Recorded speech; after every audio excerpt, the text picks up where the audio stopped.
নমস্কার বন্ধুরা, আজ আমি বানাবো ডিমের কারি। এখানে আমি ডিমটাকে বয়েল করে ছাড়িয়ে রেখে দিয়েছি। জিঞ্জার গার্লিক পেস্ট, এখানে নিয়েছি লং, এলাচ, দারচিনি আর গোলমরিচ, এগুলোকে সব আধা ভাঙা করে রেখে দিয়েছি। টমেটো নিয়েছি, কুচনো টমেটো, এখানে পেঁয়াজ, এখানে নিয়েছি লঙ্কা গুঁড়ো, হলুদ গুঁড়ো পরিমাণ মতো, লবণ, ধনে জিরে গুঁড়ো, আর এটা নিয়েছি ধনে পাতা, আর এটা নিয়েছি কসৌরি মেথি। এবার রেসিপিটা আমি সয়াবিন অয়েলে স্টার্ট করব। সয়াবিন অয়েল আমি দিয়ে দিয়েছি। এতে একটু লবণ দেব যাতে তলায় না বসে যায় ডিমগুলো ভাজতে গিয়ে। একদম পুরো তেলটা গরম হয়ে গেলে আঁচটা কমিয়ে দেবো, তারপর ডিমগুলো এতে একটা একটা করে দিয়ে দেবো। তেল গরম হয়ে গেছে বোঝাই যাচ্ছে। এবার আমি আঁচটা কমিয়ে দিয়ে এবার আমি সব ডিমগুলো আমি দিয়ে দেবো।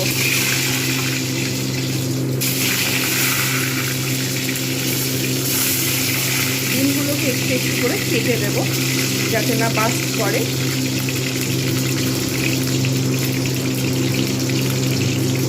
এগুলো আমি কিন্তু ভেজে নেবো ভালোভাবে। শুধু লবণ দিয়েই আমি এটাকে ভালোভাবে ভেজে নেবো লালচে করে।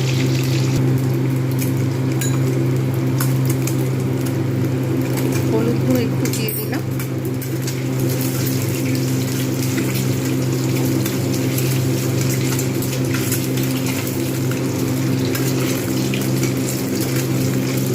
ভালোভাবে এটাকে আমি ভেজে নেবো।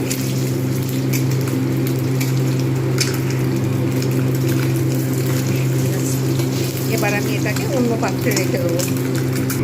এক্সট্রা তেলটা আমি তুলে রেখে দিলাম। এইবার আমি দেব পেঁয়াজ। পেঁয়াজগুলোকে আমি কিন্তু ভালো করে এগুলো ভেজে নেব। যেহেতু গরমকাল তাই আমি অতিরিক্ত তেল মশলা অতিরিক্ত আমি ব্যবহার করব না। ডিমের কারি যতটুকু হতে গেলে দরকার ঠিক ততটুকুই আমি ব্যবহার করব। যেহেতু এটা ঘরোয়া রান্না সেই হেতু আমি অতিরিক্ত ব্যবহার কখনোই করব না।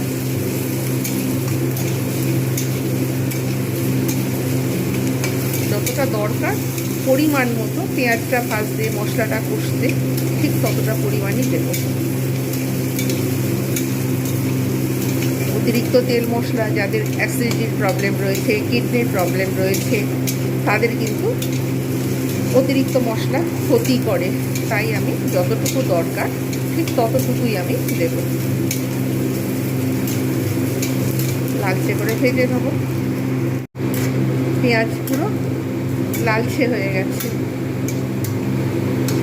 এবার এর মধ্যে আমি গোটা গরম মশলা যেটা আধা ভাঙা করে রেখেছিলাম আমি ওইটা দিয়ে দিলাম।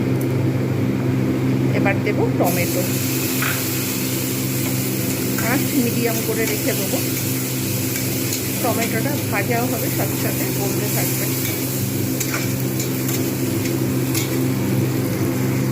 এইবারে আঁচটা কমিয়ে রাখবো যেন না পুড়ে যায় মশলা। জিঞ্জার গার্লিক পেস্ট, একটু জল দিয়ে দেবো, তাহলে তলাটা পুড়ে যাওয়ার সম্ভাবনা থাকবে। এটা ভালো করে আমি কষতে থাকবো।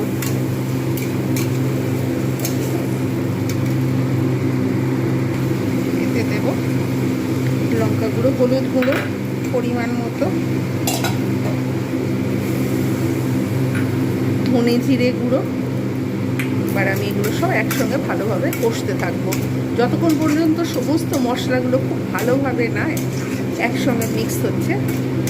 এগুলো টমেটোগুলো আস্তে আস্তে সফট হয়ে যাচ্ছে। এবার আমি খুন্তি দিয়ে বাকিটা আমি কিন্তু এগুলোকে গলিয়ে দেওয়ার চেষ্টা করবো। দেব পরিমাণ মতো লবণ।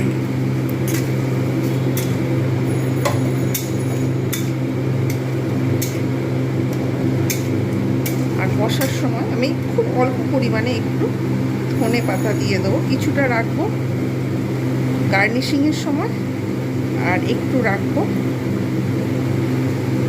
বাকিটা আমি কিন্তু এখানে দিয়ে দেবো।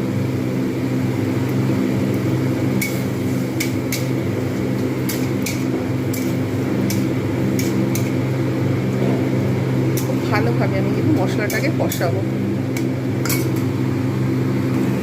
খুব ভালোভাবে টমেটোগুলো মেল্ট হয়ে গেছে, অনেক সুন্দর একটা স্মেল আসছে।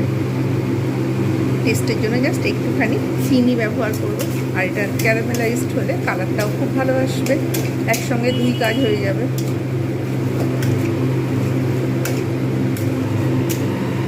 তেল ছাড়তে শুরু করে দিয়েছে।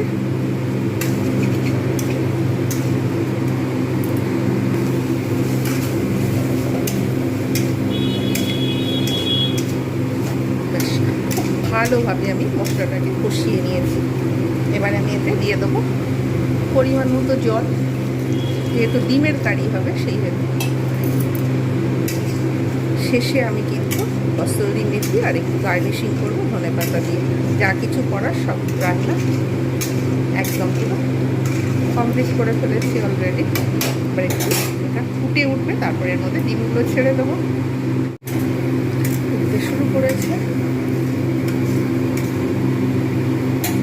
এর মধ্যে আমি এবারে দিয়ে দেবো ডিম ভাজাগুলো। 1-1.5 মিনিট জাস্ট এটাকে আমি ফুটিয়ে নেবো ঢাকনা দিয়ে। এবার আমি এর মধ্যে দেবো কসুরি মেথি,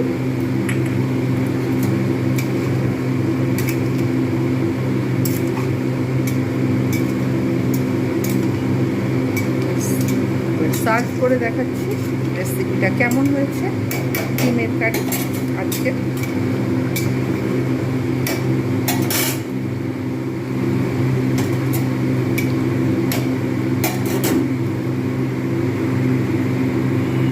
তৈরি হয়ে গেল আজকের রেসিপি ডিমের কারি। রেসিপিটা কেমন হয়েছে জানাতে ভুলবেন না। যারা দেখছেন কমেন্ট করছেন তাদের অসংখ্য ধন্যবাদ। এইরকম নিত্য নতুন ভিডিও পেতে আমার চ্যানেলটাকে সাবস্ক্রাইব করুন। প্রত্যেকের কাছে অনুরোধ রইল। আজকের মতো এতটুকু। Bye bye and take care.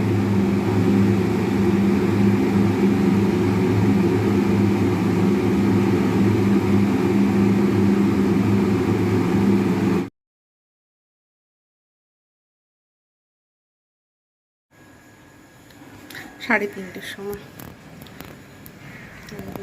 এখন এই যে উপরে একটু রোদ থাকে, উচ্ছে গাছগুলো দেখতে একটু রোদ, আর এই যে ছোট ছোট ছোট ছোট সব উচ্ছে রয়েছে, আর এইখানে সব গাছগুলো সব